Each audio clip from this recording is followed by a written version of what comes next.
We are the oldest interdisciplinary center on campus. We are possibly the first center in the country to have used the word interdisciplinary. I don't know if this is true.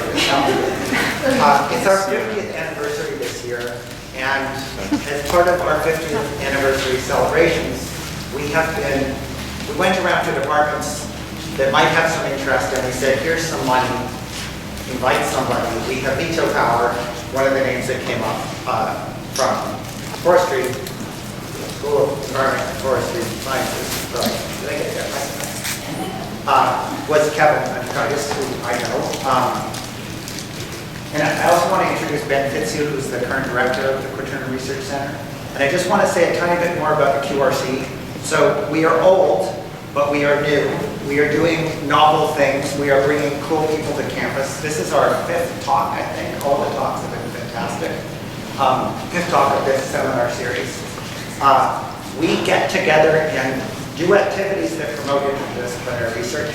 We also have a little bit of money, which is independent of university money, which we use to seed projects. It's a fairly easy way, if you are a member of the QRC, to get a little bit of seed money to get something going. Some of these lead to just a few radiocarbon dates on sediment, say, or tree rating analyses, and peter out, or become a master's degree, or become a PhD, or get funded by NSF, or all of those. Many of them have been really successful. We have a lot of fun, and we're in a real growth phase these days. A lot of young faculty and students who didn't even know we existed are sort of joining us, and I think it's a really exciting time for the next 50 years of the QRC. So if you're at all interested in any of that, you probably heard me when I said money. Check out the Quaternary Research Center QRC website, or find me and talk to me, or talk to Ben Fitzhugh and see who can get involved. Without further ado, I'm pleased to introduce Kevin Anchukaitis from the University of Arizona. Kevin got his PhD in what year? I didn't practice it. In 2007. At the University of Arizona. He was then at the Lamont Doherty Earth Observatory, Columbia University, until 2012, and he went off to Woods Hole until 2015. And since 2015, he's been associate professor in the School of Geography and Development at the University of Arizona. And so Kevin works on forests, which is partly why we're here. He works on the climate influence on trees and the use of tree rings to determine information about past climate. And I just want just a little personal note. A good friend of mine is a tree ring expert at Western Washington University up in Bellingham. And I didn't know who Kevin was at this time, 10 years ago or so, because I wasn't following his line of research, and we were just chatting. And I said, what do you think of all this tree ring research thing? He said, well, there's bad stuff. And there's okay stuff, and then there's Kevin Anchukaitis. This is the guy we want to follow. And so I started reading his papers and met a few times, and it's been great. I think I'll stop right there before I make a fool of myself. Kevin is bringing up here. I look forward to your talk.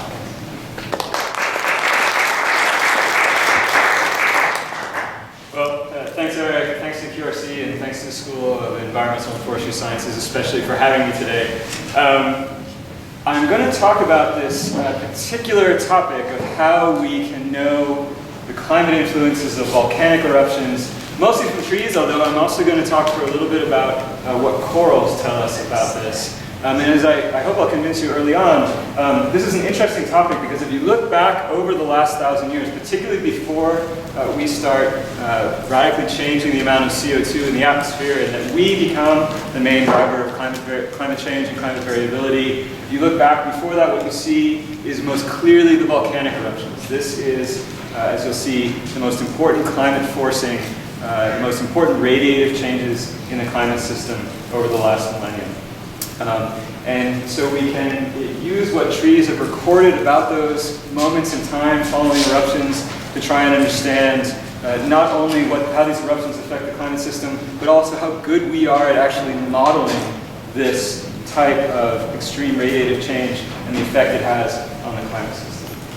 So we're going to talk two things. I'll just introduce how climate is affected by volcanic eruptions, what the mechanisms are, and then I'll jump into using paleoclimate reconstructions to tease out these signals. And we'll go back and forth a little bit looking at what climate models tell us and what these paleoclimate proxies like tree rings and corals reveal. And by the end, I hope I'll have convinced you that we still have a fair amount of work to do in understanding this system, let alone ensuring that the computer models we use for understanding and predicting climate capture these aspects.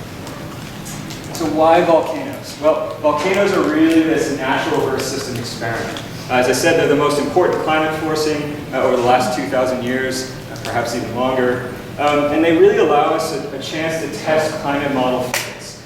So already, volcanic eruptions in recent decades have been used to evaluate what we know about climate sensitivity. That is, how much does the Earth's temperature change in response to a change in the energy in the system. We can look at things like water vapor feedbacks. How much does water vapor in the hydrological cycle respond to those changes in global temperatures and the energy in the Earth system? If we give the tropical Pacific a big push, how does the El Nino Southern Oscillation System respond?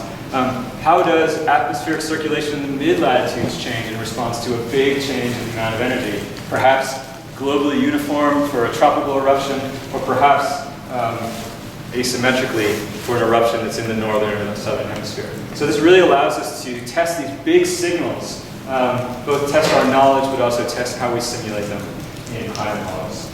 I won't get to talk about this today, but one of the great aspects of working on this has been to work with historians and archaeologists to look back in time and actually find moments where volcanic eruptions had an impact on not only the climate system, but society. And see actually not only how does the climate system respond to these shocks, but also how do human societies respond to rapid climate change. Something completely relevant today. And then volcanoes are our nearest natural analog to an idea that's been proposed and is even in the process of being tested on a small scale, which is if we can't get our act together to actually eliminate or reduce CO2 emissions, maybe we should reduce the amount of energy coming into the system by blocking out the sun, which seems like a really bad idea. As Eric's and my colleague, Ray said, this is barkingly crazy mad. But people are proposing to do this, and if we are even thinking about doing this, or reducing the amount of energy coming into the Earth system in order to offset some of the consequences of global warming, maybe we better understand a little better what those consequences, the unintended consequences might be. So volcanoes provide this wonderful look into how the Earth system behaves. Now, the problem is, these are rare events by definition, fortunately. A volcanic eruption that's large enough that puts enough material up into the atmosphere, into the stratosphere to change the Earth's climate are rare events. And we've only had the opportunity to really witness a few, and actually it's been decades since we've had one that we could study intensely, although the community's ready. We're ready to go when one of these happens. But in order to understand these better, we need to go back in time and be able to study more of these extreme events, and this is going to require us to reconstruct climate in the past. And this is where tree rings especially, but also corals will come in. We can think about the past and what it tells us about the future in terms of how the system responds to these big changes in energy. And one of the neat things about using tree rings especially, but also corals, is they can take you back to this very precise moment in time, which allows us to compare these events and their consequences directly to human history, to the written record, even to early economic records, and to the archaeological record. So this allows us to see the human consequences of these in the past. So here's what I'm going to talk about. I'm going to talk about volcanic eruptions and then specifically about northern hemisphere temperatures over the last millennium as we've reconstructed them from tree rings. I'm going to spend just a few moments on one of my favorite topics, which is these two large 6th century eruptions that occurred during what's become, unfortunately, known as the late antique Little Ice Age. But we're stuck with it now. I'll switch to corals for a moment to talk about what we think we know about how volcanic eruptions affect tropical variability in the El Nino Southern Oscillation System, and then I'll mention some challenges and hopefully some progress we've made right at the end.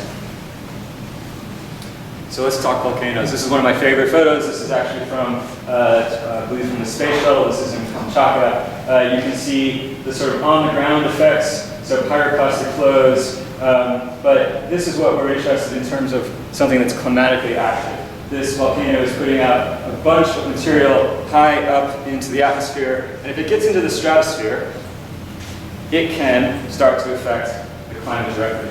So we have a volcano, it pushes up a bunch of material, ash, but also various sulfur and other acid species. These oxidize to sulfate aerosols, and it's the sulfate aerosols that actually are doing the work of reflecting back into space incoming shortwave radiation.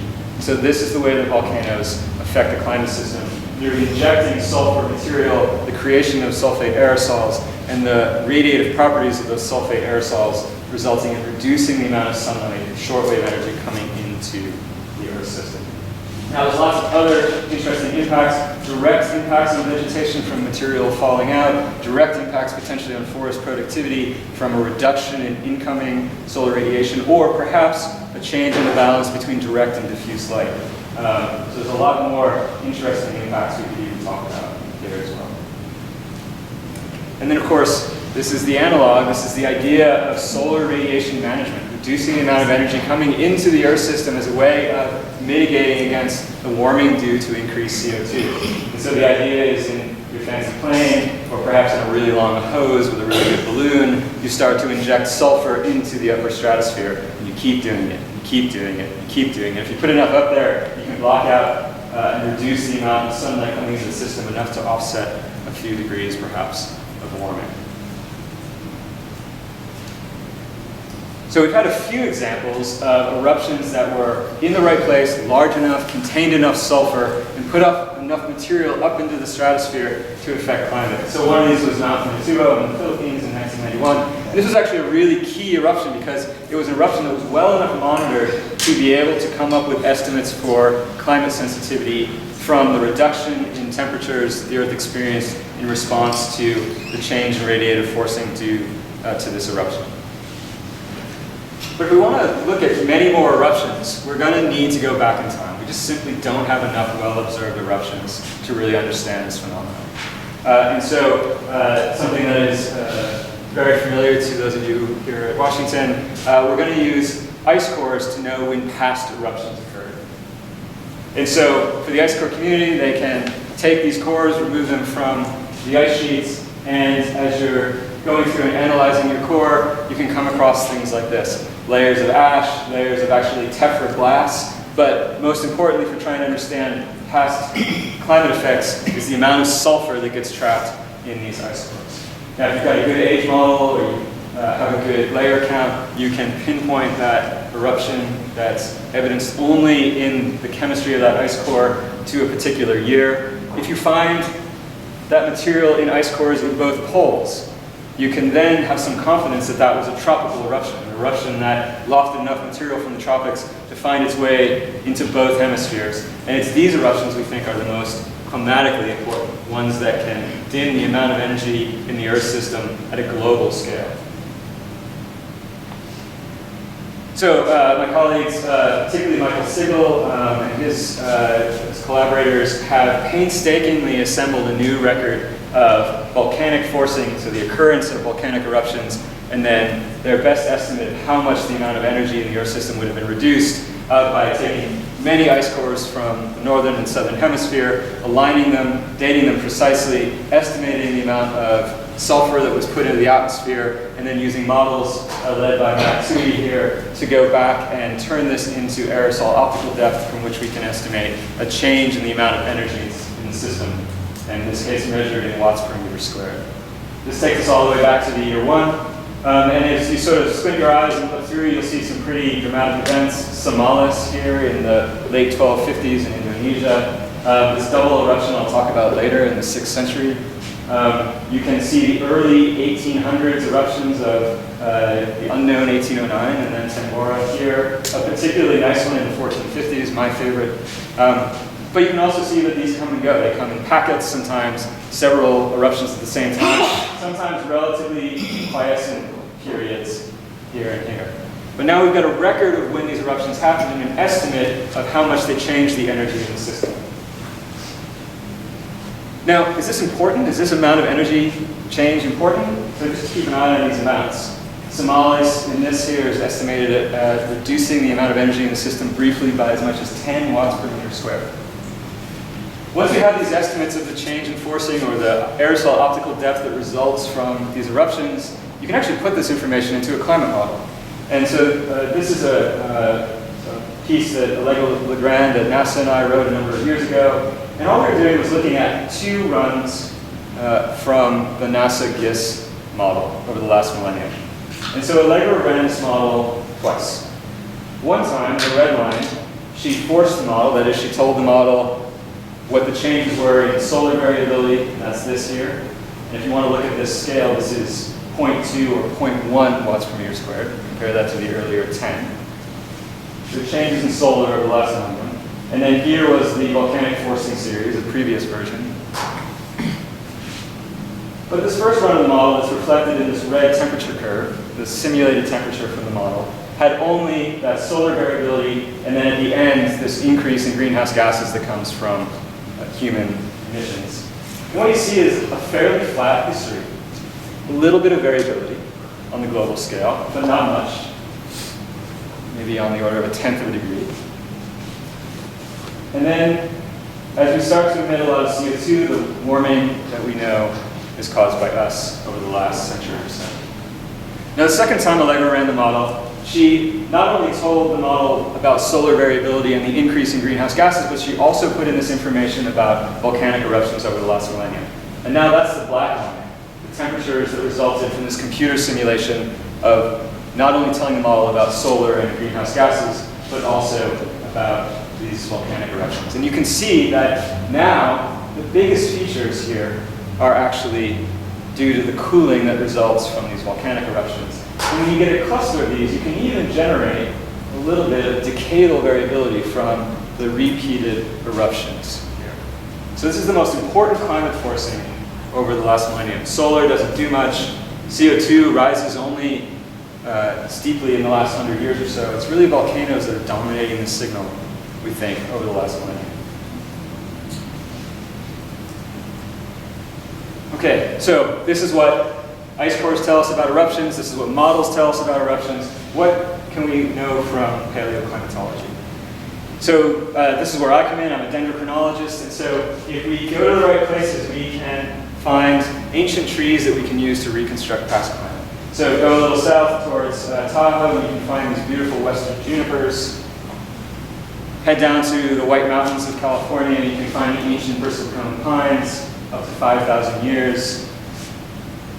Or go a little east of here. This is actually a site that Lisa Gromlich first collected. This is subalpine larch right here in our neighborhood. And it turns out that these trees in particular are sensitive to temperature and to snowpack.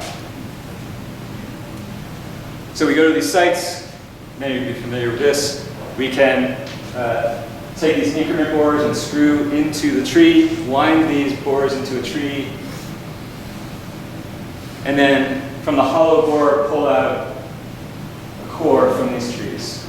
A little smaller than the diameter of a pencil, kind of like a chopstick. Does no permanent damage to the tree, but if we look a little closer, what we can see is in this core that we've taken, we can see already, before we've done anything, this pattern of wide and narrow rings. And it's this pattern of wide and narrow rings that we're going to use to estimate past climate. If we're lucky, we can also go out in the landscape and find dead trees, and with a chainsaw we can take samples. And so we can even go back before we've got living trees by piecing together the living trees with the dead trees on the landscape, matching their pattern of wide and narrow rings and extending that record back in time. This is a dead blue oak from California. This is my former postdoc, Dan. We do this a lot. We go to one of these sites, we core 20, 30, 40, 50, 60, 100 trees, 2, 3, 4 cores per tree, take a bunch of cross sections with a chainsaw. And so at each location, we are able to build up an average of annual tree growth for that site. Average all those trees together, come up with a master, what we call chronology, that is a measurement of the amount of growth in those trees on an annual time scale, and then using usually just fairly simple statistical techniques, we can align those ring width measurements with the instrumental record, in this case of moisture, and estimate on an annual basis climate in the past from the width of those rings. And so if you're in a dry area with one of those bristlecone pines, a wide ring is a wet year, a narrow ring is a dry year.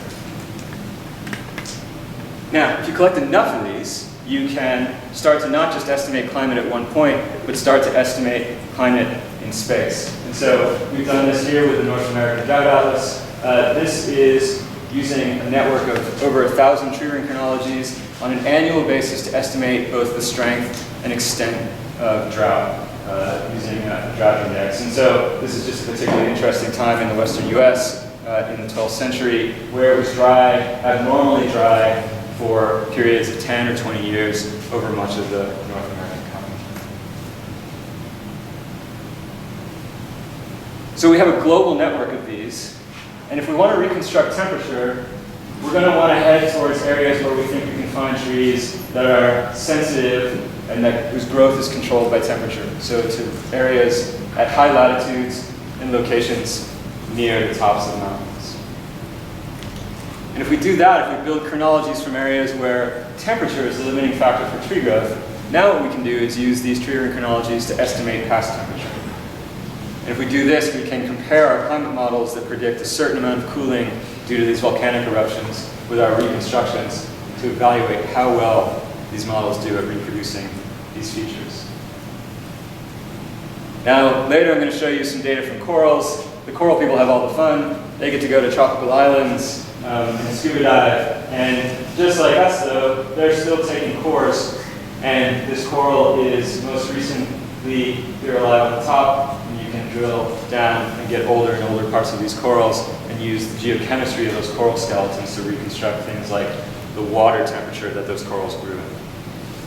We'll come back to that. Now, for temperature, we're going to have to go to some places where tree growth is controlled by temperature. So here's a lovely site, large again, but not large in Washington State. This is in Siberia. So if we go all the way to tree line, if we go all the way to where we start to run out of trees, and we can take cores and build chronologies from these trees, we can use this information to build temperature reconstructions. So we've been doing this with a network of tree sites from high latitudes and high elevations that we call N-trends, Northern Hemisphere Tree Ring Ensemble Network Development. And what you're seeing here is a map of these locations. Some of these are on a regular grid in Asia, but most of these are areas where we've been able to build build long chronologies from a mix of living and dead trees. Most of these sites combine a mix of proxy measurements, we would say. So not just ring width, but also estimates of wood density, measurements of wood density. And as it turns out, this is a very important proxy for reconstructing temperature. Wood density is actually better reflects past temperatures even than ring width. So this is really important. So these are our 54 locations, and we're going to use these to reconstruct climate temperature, summer temperature, on an annual basis over the Northern Hemisphere domain that you're looking at. Let's look at time series just to start. We'll look at maps in a second, but I want to show you the temperature history of the Northern Hemisphere from our estimates. So a couple things we're looking at here. We're using an ensemble approach where we vary the parameters and we vary the number of data points we include to test the sensitivity of our reconstruction to these choices that we make in building these reconstructions. So in this latest ensemble, we have 164,000 different estimates of Northern Hemisphere summer temperature on an annual basis. And so what you're seeing in the pink is the range of that ensemble. Basically, the wider it is, the less certain we are, the more sensitive our reconstruction is to the choice of data or the statistical methods that we use. The black line is the observations. You can see we do rather nicely in capturing what we know occurred in Northern Hemisphere temperatures from thermometers back to the late 1800s. And so, just to call your attention to a few things. One is that we sort of have a bit of rough structure here. There's a sort of warmer period earlier in the record, maybe from about 800 into the 1300s. There is an overall colder period that starts perhaps in the 1400s, but it is at its coldest from the 1600s into the mid-1800s. And then, of course, this relatively rapid rise in temperatures that we know is associated with anthropogenic CO2 and the warming of the planet due to human activities. We also have fairly tight estimates from about 1600 to present. And then prior to 1600, as we have less and less trees, as we have fewer and fewer chronologies, this reconstruction becomes more sensitive to which chronologies we include, more sensitive to the methods that we use, and so our uncertainties grow back in time as we have less and less data to inform this estimate. Now what else is cool is if you start to look at where the volcanoes are here, it becomes very clear that these cold excursions you see are all pretty much, with relatively few exceptions, associated with these large tropical volcanic eruptions that I've marked here in these black triangles. Now, how do we look at this? How do we study what the sort of overall impact is? We can look at individual eruptions, but we'd also like to understand what the sort of overall average response of northern hemisphere temperatures are to these eruptions. So what we can do is something called a superposed epoch analysis. We go in, we identify those years in our reconstruction that are aligned with or occur at the largest 26 eruptions over the last 1,000 years. These are all larger than Pinatubo. So basically eruptions that are as large or larger than the largest eruption that we've witnessed in the 20th century.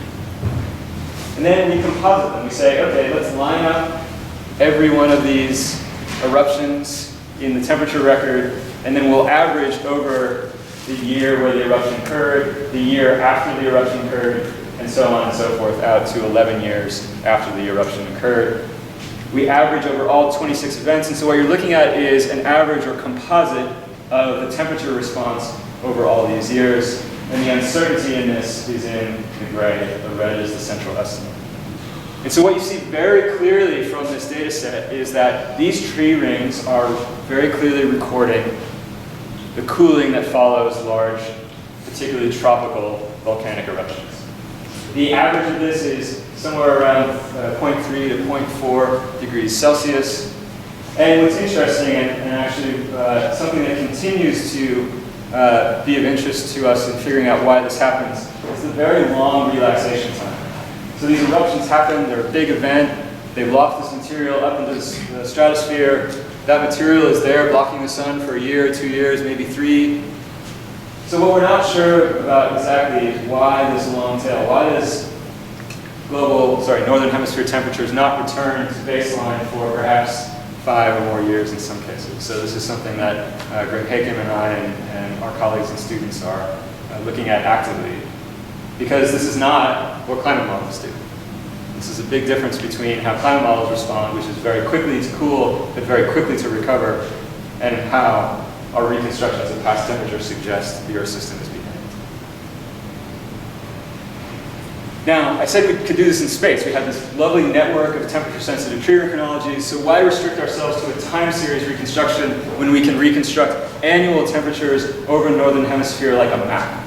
And so we can do this to look at any individual year, any individual eruption. I like to show this one because it's associated with the eruption of Krakatoa in 1883. And why I like this is because it demonstrates a few things. One is you see this widespread pattern of cooling, although not everywhere. Not everywhere cools. Most places cool. On average, the hemisphere cools, but not everywhere, and not everywhere equally. But also, this year was not in our calibration or validation of building our temperature reconstruction. So this is sort of an independent, or at least quasi-independent evaluation of how good we're doing at reconstructing these spatial patterns of cooling that follow a large eruption like the eruption in 1883 of Krakatoa.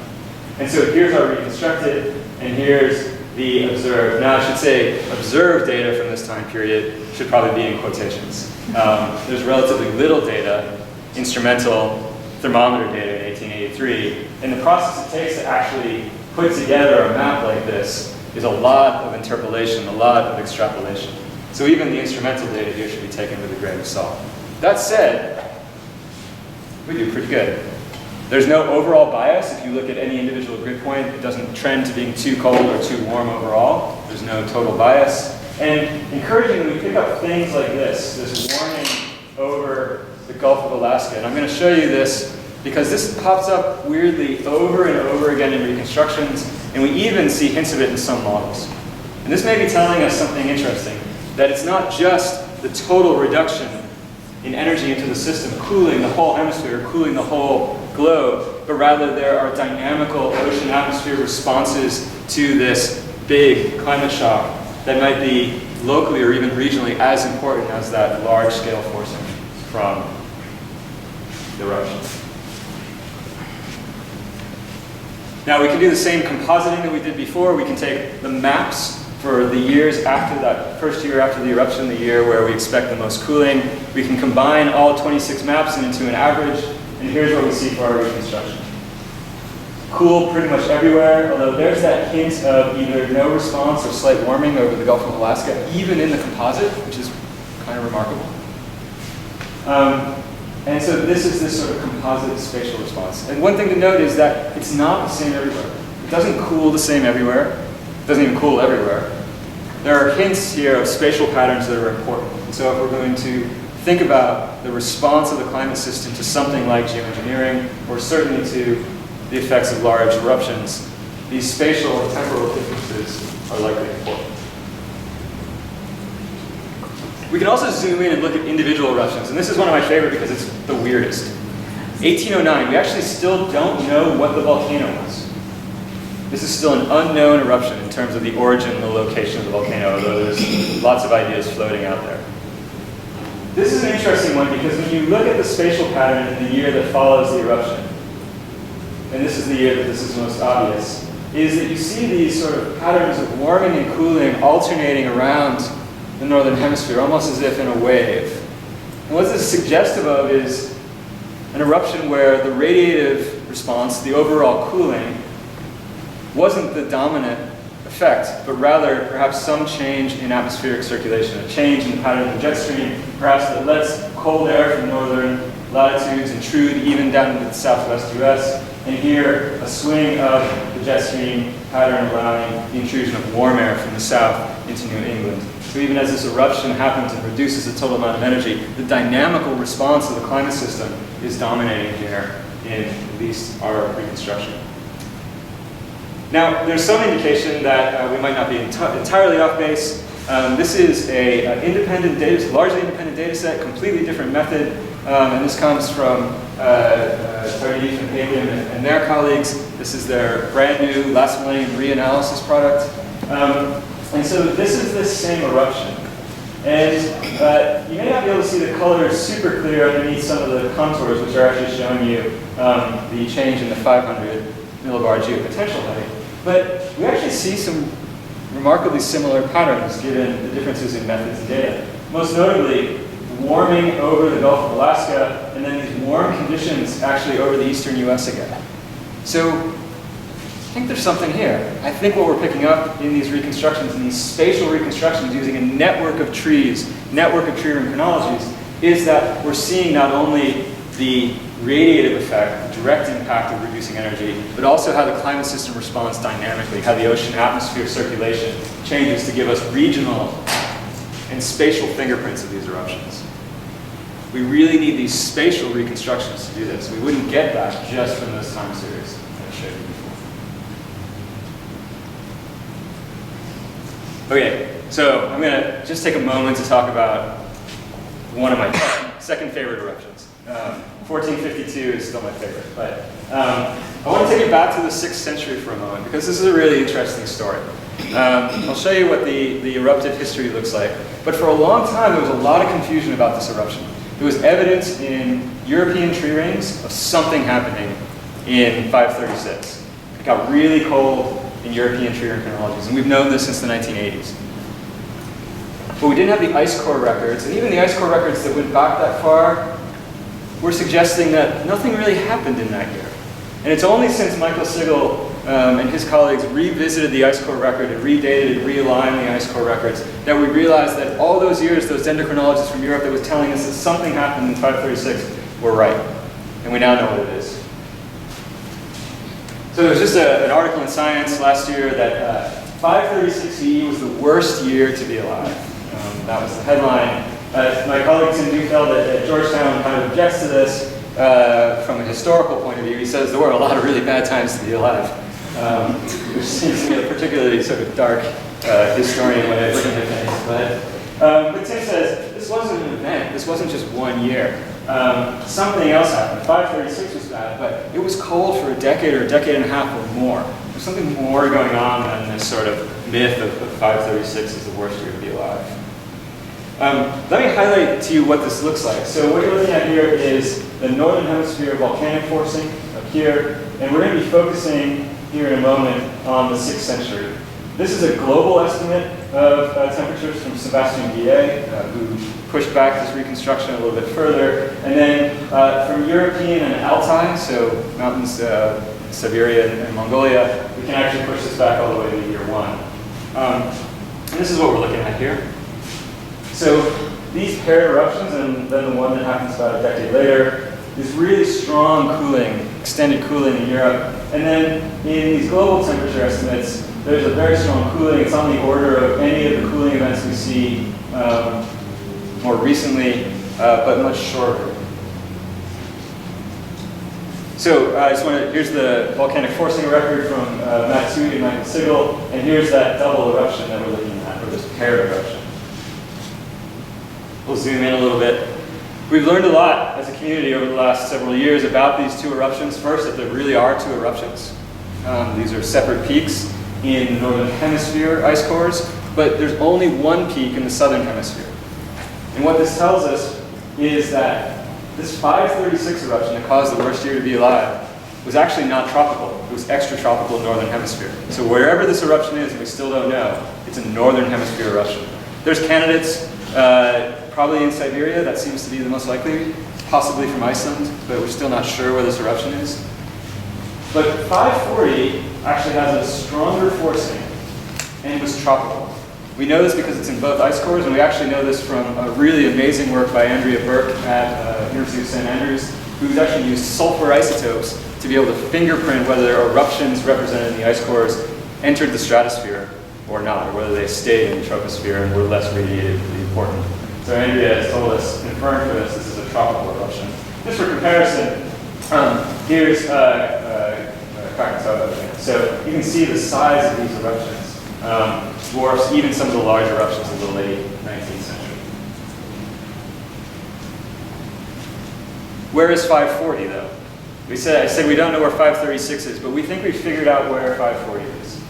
And part of the hint comes from something that's been known for a while from Central America and from the Maya region, is that right around this time, right starting in the 540s, there's what's called the classic Maya hiatus. So this precedes the terminal clastic collapse that we're so familiar with. But as Wiley says, the last half of the 6th century was pretty conservatively a disturbed time in the southern Maya lowlands. There was a period where no new carvings, no new Maya glyphs have been recorded. Something happens in the Maya world around this time. As Bruce Dolan and Diane Chase said, no other interval in the Maya world experienced convulsions as large except for the terminal collapse of the Maya. What we know now is that 540 eruption is actually Ilocano volcano in El Salvador. And we discovered this because of a tree. So trees are not good only for reconstructing past climate and other things that trees are good for, but trees standing on the landscape that get run over literally and buried in the materials from an erupting volcano give us the chance to actually date these events. And so this tree was discovered rooted in a paleosol and then buried by an eruption of Volcan Ilopango.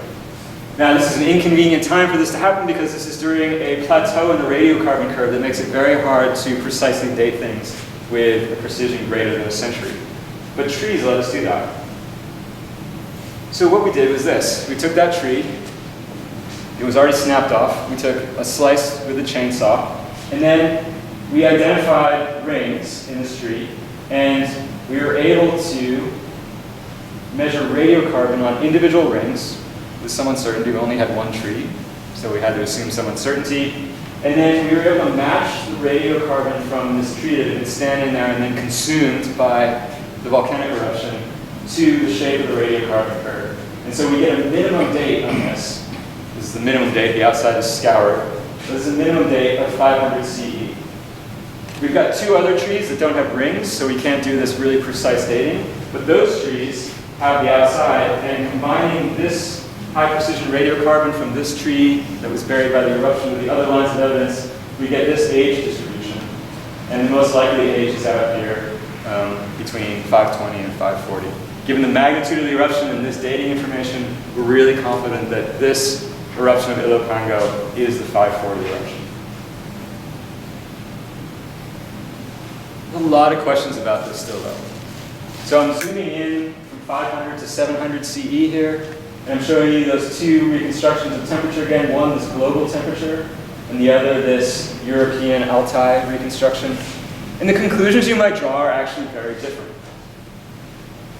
Ulf Bunken and his group, looking at this group of European and Altai chronologies, said that there is a late antique little ice age, a cold period that lasts over a century in Europe and Asia, and that this would have had profound cultural consequences. If you look at Sebastian Guyet's global reconstruction, though, you come to a different conclusion. Cooling was severe, but confined to about a decade or so associated with this dual eruption. So we've still got a lot of work to understand the spatial fingerprint of this massive dual eruption.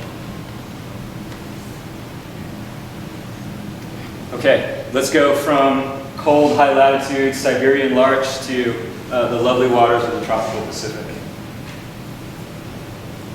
There's been for a while, actually, and it sort of reappeared and then disappeared and reappeared and disappeared in the literature, this idea that volcanic eruptions could actually cause El Nino events.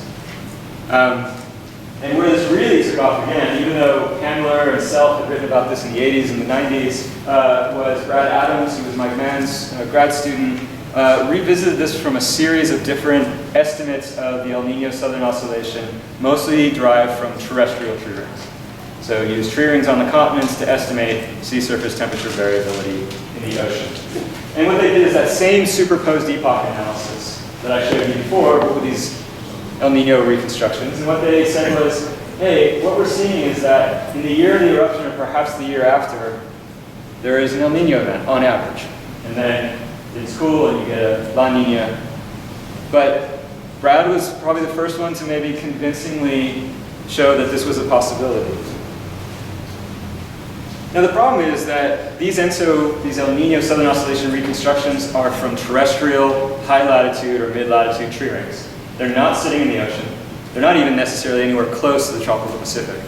What they depend on is the idea that when you have an El Nino event, this reorganizes global climate, and those changes in precipitation and temperature are felt by trees in the mid and high latitudes, and that if we can reconstruct temperature and precip from these tree rings, that variability in those trees reflects variability in the tropical Pacific. There's a lot of things, though, that cause trees to experience temperature and precip variability. So we'd like to go back to the source. We'd actually like to go to the tropical Pacific to reconstruct the El Nino Southern Oscillation. So what we're using is a series of corals here, and Casey is here. Was part of this team. This was the Oceans 2K high resolution team from Pages 2K, and we assembled this database of corals. And the nice thing here is two nice things. One, these corals are actually in the tropical Pacific and Indian Ocean.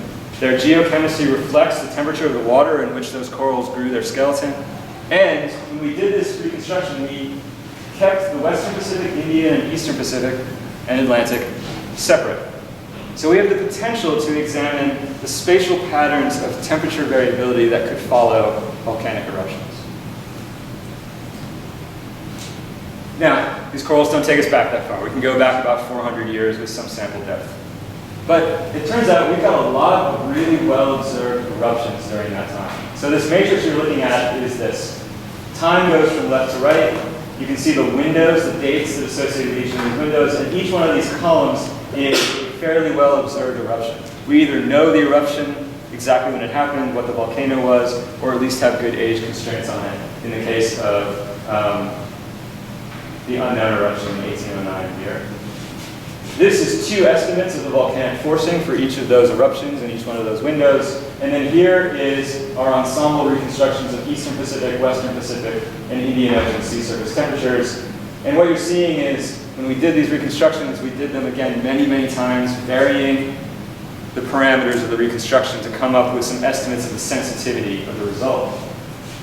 The darkest blue colors are the best reconstructions.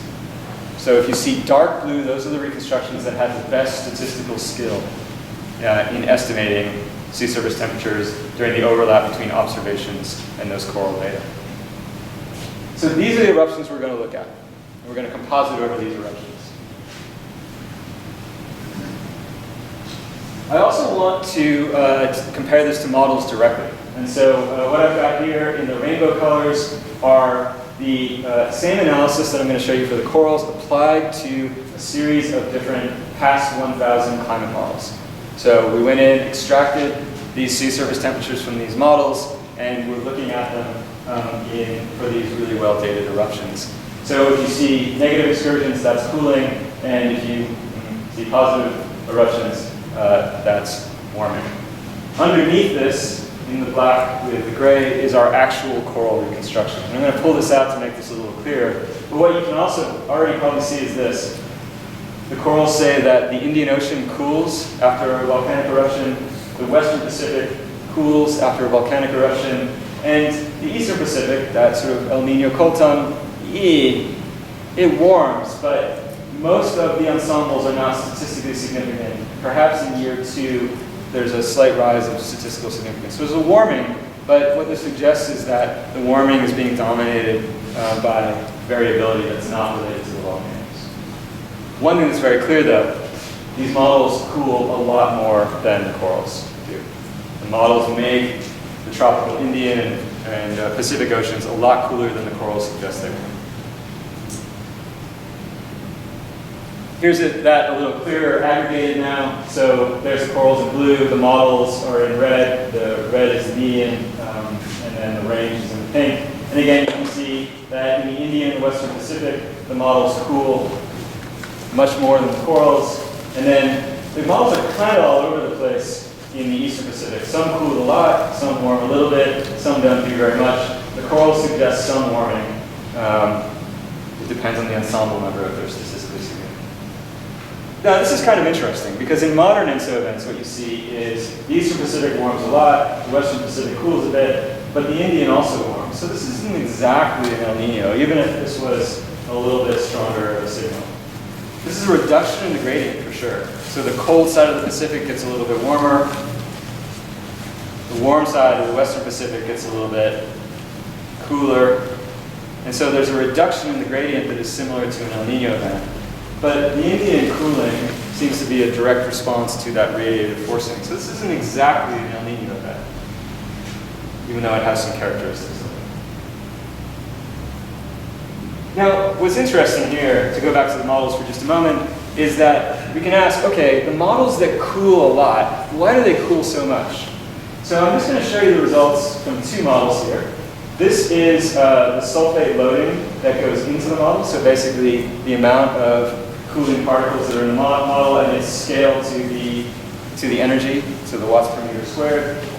And then this is actually extracted from those models. This is the net top of atmosphere shortwave forcing. Basically, how does the amount of energy that makes it into the Earth system at the top of the atmosphere change? This is for 2 different models. And I actually selected these models because they have very similar climate sensitivity. And they use the same input volcanic series. And yet, the NCAR model, CCSM4, cools a lot more. The Beijing climate model, even though it actually has some similar code and similar legacy to the NCAR model, cools much less. In fact, quite a bit less. Even for the largest of those well-observed eruptions, only about -2 watt per meter squared shortwave forcing and much less surface cooling. Now what this suggests to me is this, that the difference between models and the reason they cool so much doesn't have to do with climate sensitivity of the model to energy change in general. It doesn't have to do with a particular forcing series. It has to do with how the models are implementing this forcing. How do they put sulfur into the models?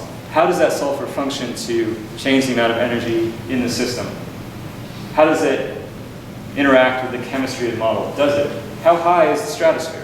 So it's something about the way the forcing is being implemented in the models as opposed to something about the climate sensitivity or even the forcing series itself that drives this really strong cooling, but also the difference between the model, two different models that are actually similar mechanisms.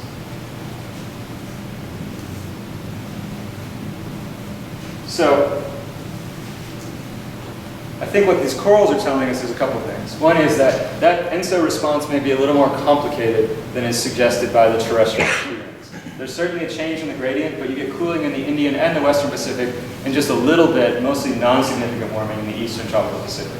So there's a change in the gradient that looks a lot like El Nino, but the dynamics might be actually quite a bit different. We also think from the corals that the real challenge is how do you implement volcanic eruptions and the forcing, the change in radiative forcing that ensues best in these models. It's less about getting climate sensitivity or perhaps even the forcing series right than can you adequately simulate how volcanic eruptions change the energy balance of the planet. We'd also love to go further back. At the moment, though, the limitations of the coral record only allows us to go to about 1600. So what happens for those really big eruptions, Somalis, or even something like the late Antique Little Ice Age of the 6th century? Maybe some people have some windows into that, moments and times for corals that are informal. So in my last minute, I just want to point to a few things that we're doing and even people in this room are working on to try and improve our understanding of the system. As I said, we've got a collaboration with Greg Haken's group using data simulation approaches and trying to get at things like, okay, what is the atmospheric circulation response? Can we actually say something about the mix of, the type of forcing, the magnitude of forcing that gives us the response we see in the proxies? And a lot of this is being led by Feng Zhu at USC and also the student Jonathan King working on this, and Julian Mioget at USC. We're starting to look at this in an interannual, so not just using a whole ring width, but actually looking at individual cells within a tree ring and trying to figure out the timing and the seasonality and the rapidity with which volcanic eruptions can change climate, at least on a regional basis. Really the biggest thing though is we need to fill some of our observational gaps in this paleo record. We need longer and more temperature sensitive tree rings, and also to be able to push that coral record back in time. And then I just want to say one fun thing that we're involved in, and if you're interested in this topic, you may wish to join us. We've got a working group called the Volcanic Impacts on Climate and Society Working Group within the Pages 2K system, and it brings together paleoclimatologists like me, climate modelers, geologists who are helping us understand these eruptions, historians and archaeologists, all putting us in the same room to have these interdisciplinary conversations about not only how do you understand volcanic eruptions on climate, but how do those climate shocks then resonate through human society. And with that, I'll leave it there and I'm happy to take some questions. Thanks very much.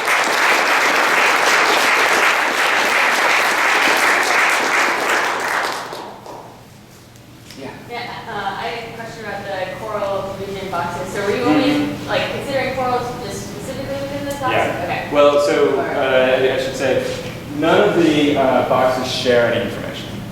So if a coral is in one box, it's not in the other. But you see, we've got corals outside the box. So SPCZ is part of that Western Pacific. Okay. Yeah. I mean, one thing to point out is that in this incredibly important Eastern Pacific box, there are actually relatively few corals, which is one of these things that what you'd really like to know is more information from inside this box. Yeah. Are these simulations sensitive to where the volcano was? Yeah. I gather you took maybe data back to 1600. Do you know where most of those? Yeah. So for these eruptions, all but 1809. They know where it was, definitely. So those names are the names of the volcanoes, so the location is well known. Usually the date is actually fairly well known, so within a season. Sometimes it's known exactly from historical records as well. So what's nice about this particular set of eruptions is, with the exception of 1809, we actually have a lot of information about where and when they erupted and when we might expect to see that signal. So if they erupted, say, late in the fall, the signal might not be present until the following summer versus if something erupted in the spring, you might see it that same year. So the nice thing about these particular eruptions is we know them quite well. The peanut will push you know where it is. And there, I think the Eastern Pacific temperature anomaly positive is pretty well established. Yep. Things become a little less clear. Yeah, exactly. So that's one reason that this is interesting, right? And I think this spurred some of the earlier papers was, hey, that was interesting. We had an El Nino event right after this big volcanic eruption. You actually have El Nino events around El Chichon and Agum as well, but actually the El Nino event is already started by the time El Chichon erupts. So that's obviously coincidence, unless there's something we really don't understand about El Nino and volcanoes. So that's actually another reason to have to go back in time here is the 3 eruptions we've observed all co-occur with an El Nino event, but it's clear that in 2 cases, the timing is not right to have caused it. So our observations are limited and suggestive, but problematic in that way. There, you first, and then. I was going to ask about the 2 groups. So they obviously saw a cultural response from the Maya. Yeah. I was wondering if they could, if there's some kind of European cultural response that like differentiate whether it was a long event or it was a short event. Yeah. So there's definitely an immediate response. So plagues in Justinian, that's why I like this photo. So you've got plagues in the Mediterranean. There's all this upheaval that happens right around 536 into 540 and sort of the repercussions of this. The longer term, though, that sort of into the 1660s, starts to get a little speculative. So if you go and look at Wolf's paper, there's all these sort of historical events they put on their chart, and you're like, is that really connected to an eruption that happened, 30 years ago? So I think as you get farther from the eruptions themselves, that gets more speculative. This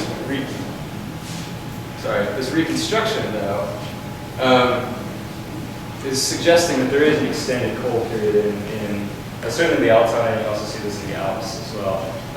How much of that is, still because of the volcanic eruption, and how much of that is natural variability? I mean, I would say probably a lot of natural variability as opposed to sort of some century-long cooling from a relatively brief perturbation of the radiative force. So back to the El Nino stuff, gathering, and I kind of missed the link of why this is an interesting question. I gather that it's an observed association that you're basically looking to gather more information about. I wonder, given that it's an observed association, why is it an interesting observed association? Yeah, so what you can tell from this figure, let's look at this figure, is models don't want to really do this, at least until recently. Now I should say that there is a newer generation of models, some of which are happy to get an El Nino event. I think that's one of the reasons to care about this, though. If we think, and we know that the El Nino Southern Oscillation System is an important driver of climate anomalies really around the world, we'd like to understand how it responds to radiative perturbation, and we'd like to be confident that our models do that correctly. One of the suggestions for why this happens has to do with the mechanisms that have been proposed called the dynamical thermostat. Basically, that if you impose a uniform radiative anomaly on the tropical Pacific, but you've got a very cold side of the Pacific and a very warm side of the Pacific, that uniform forcing actually has a dynamical response that in certain models, certain simple models, drives the system towards an El Nino. Now, that mechanism is not in many more complicated UCMs. It's in these sort of relatively simpler models. So this actually, the bigger question here is, if this happens, if there really is an El Nino following a volcanic eruption consistently, and there's a mechanism like the dynamic thermostat, then and it's not in models, then we may be in trouble in terms of predicting its behavior. I think that's not it, actually. I don't think this supports the idea that there's some large response that looks like it's dynamic thermostat. But that's part of the reason. Is we want to really understand how this El Nino system responds to radiative forcing. And if we're not getting it right, then we have to be concerned about the predictions we're making for future El Nino variability. And that has repercussions for things like drought and climate variability. The quality of scheme. And the quality of skiing and noise. Yeah. And so you're saying you're not sure that we're actually missing some data? Yeah, I'm not convinced that this tells us we're missing a mechanism in these models. It doesn't mean that this does suggest there's a change in the gradient. I'm not sure that points to this particular mechanism at this point. I'm not convinced. I want to interrupt just for a second and make sure that people from SEFS, in addition to you, but especially students who maybe get a chance to talk, because I know a lot of us already follow his work, some of you may not. Is there anyone who might not have spoken up? Ask me about trees. A student from SEFS. No pressure. Yeah. I was super late, but I was wondering about the coral cores. Yeah. I was wondering if you can tell historic pH. pH. Yeah, like to tell ocean acidification. Yeah, definitely. Casey can actually answer that better than I can. So. People look at foreign isotopes that have been interpreted in the altitude of foreign isotopes, but as a proxy for the pH. And so it's been interpreted that way, so our geological signatures been filtered through the biology of the world. Yeah, so by measuring different components of the coral skeleton, you may be able to get at that, the pH of the ocean. Yeah. I was talking about the relaxation periods in Ashcraft. Yeah. So that's from volcanoes, and we know that our anthropogenic sources that we're emitting also have those sulfur, acids, and heavy chemicals. Could you see that same lag from sources that we're using? So you mean if we wanted to do geoengineering type of thing, or more just sort of our everyday industrial output of that? Everyday industrial. Yeah, so it turns out actually capturing the amount of basically artificial volcanic bits that we've put into the atmosphere is also important for getting sort of global temperature trends right. Now these aren't that big shock usually that you get from this, sort of towering injection of sulfur into the tropical atmosphere. But knowing that background aerosol level is actually really important for getting and modeling global temperatures correctly, even when it's just our sort of, not just, even when it's our sort of like rising background level like that. Yep. Mm-hmm. And I mean, imagine if we were to actually go the step of trying to engineer the climate by basically having an artificial volcano going off constantly. I mean, you'd have to keep doing it, first of all. It doesn't solve things like ocean acidification from increasing CO2. So, this idea that we've got the climate system fine-tuned enough to dial that in, to me, seems doubtful. Yeah. Thanks. Yeah. Can I ask a question? Wait. We have to figure out. Whoa. Going back to faculty, Jim Murray had his hand up. Oh, sorry. Sorry. What's your interpretation of why the natural recovery is so much slower than in the models? Yeah. There's a couple possibilities. One is that the models, let's start with the models. One is that something about the models is missing, and it would probably have to be the oceans, right? If something's going to create this long of a relaxation time, it's probably not the atmosphere, I wouldn't think. So maybe it's something about the oceans we're not getting right. The other possibility, though, is that there's something about the proxies we've been using that lengthens that time scale that's not part of the climate system, but is somewhere in the response of the proxies. But I don't think we know yet. I think this is one of our big open questions that we're still investigating. It's not about the residence time in the stratosphere? Or no? I don't think. I mean, well, that could be it. I mean, from what we know about Pinatubo, maybe not, but we haven't observed that many eruptions to know this really well. And the length of this relaxation time does depend on which eruptions you composite over. So it could be that part of what we're missing is that the modeling of these eruptions is, the nature of these eruptions is sort of tied to what we know about relatively few volcanoes. So something that you can change that's really important is the distribution of size particles. So if you change the size of the aerosol particles, that can actually change the residence time, and that can change the total amount of cooling. So it could be there's something, that we're not specifying correctly about that, because we're tied too much into those few volcanoes we've actually observed. That's a good point. Could be a shock to the recovery. The tree rings, this is based on tree rings or density, so that they're, initially they get what, bigger, longer, no.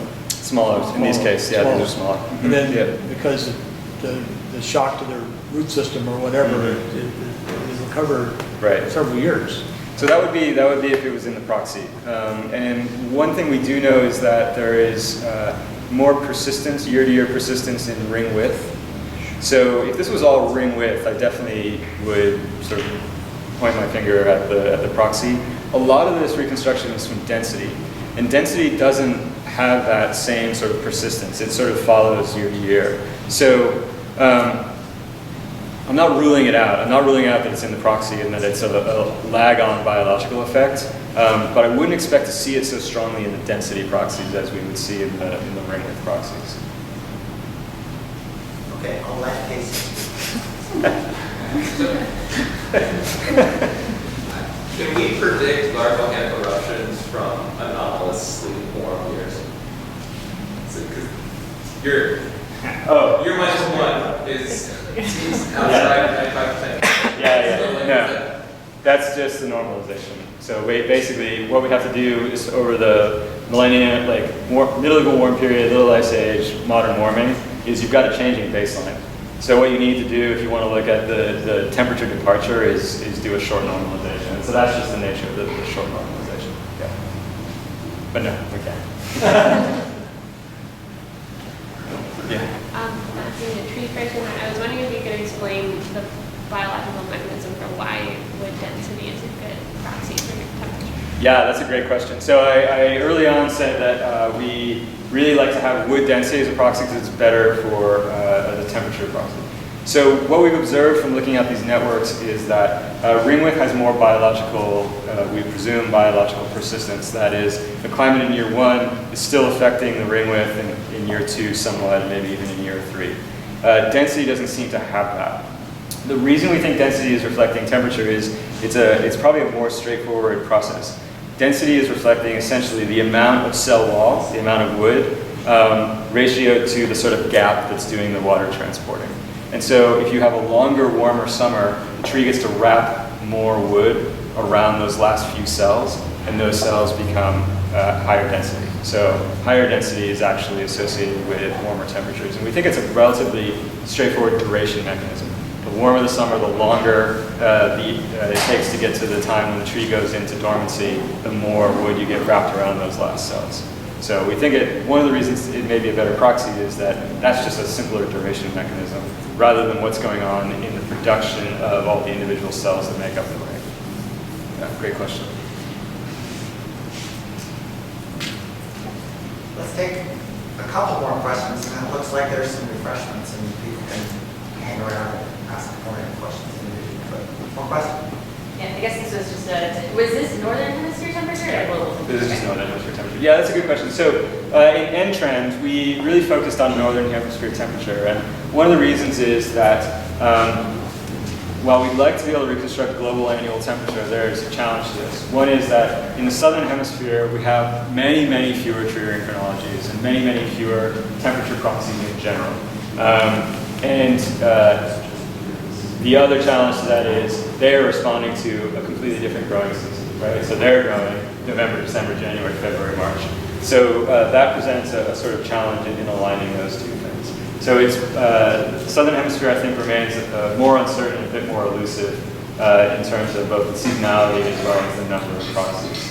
So we've, at least for N-trend, kept ourselves to northern hemisphere. We've got this nice network of summer temperature sensitive periods that we understand pretty well. In fact, members of N-trend are largely the ones that collected those chronologies, so we have a really good understanding. Yeah. But that's why we focus there. Now, the LMR, Greg's groups, using a different technique, more proxies, may allow better estimates of that, even in the presence of those uncertainties. So different sort of philosophical and statistical approaches, but it gives us a sense of what some of the uncertainties are. Yeah. How do you get quantitative temperature excursions from tree rings instead of just qualitative? Yep, so we build these chronologies, we core all these trees, we date them precisely, we measure them, and we've got 30, 50, 100 or more time series. We average those into an individual, what we call chronology, and so that is sort of a dimensionless estimate now of growth anomalies. Okay, we've got that, now we can take our observed temperatures, and so where those overlap, where our estimates of normalized tree growth and our knowledge of temperatures from thermometers overlap, we build a statistical model.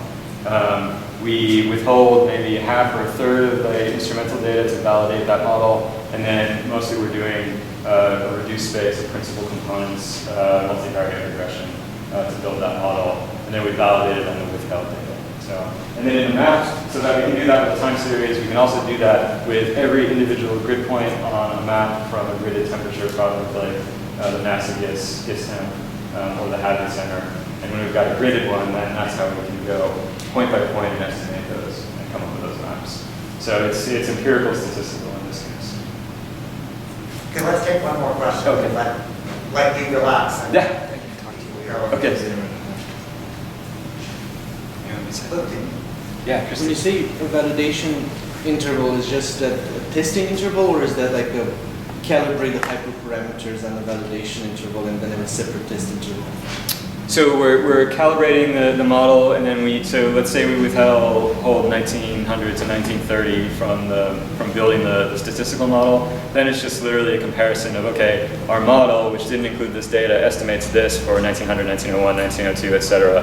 And we've got skill metrics like reduction of error and coefficients of efficiency. So it's basically just a split sample across validation in that case. We can do other things. We can do leave N out. We can do a fivefold. It kind of depends on where we think the uncertainty really sits. But typically, I like the full split sample. Leave out 30 or 40 years. Does that answer your question? Yeah, no, because oftentimes you have three different intervals. You have the training interval, you have a validation interval where you calibrate hyperparameters, sort of how many regressors do you use, how do you split the weights, and then you have a third interval, testing interval, where you just compare how well it's doing. Gotcha. Yeah. No. This is just two splits: calibration, validation. All the model building, so selection of number of predictors, coefficients for the regression, all happen in the calibration. And then validation is just, if you didn't know what happened, here's what you would have predicted. Here's what actually did. Does that give us any sense that this is a good model? So yeah, just a much simpler setup. Okay. Let's thank Kevin again. Thanks, everyone.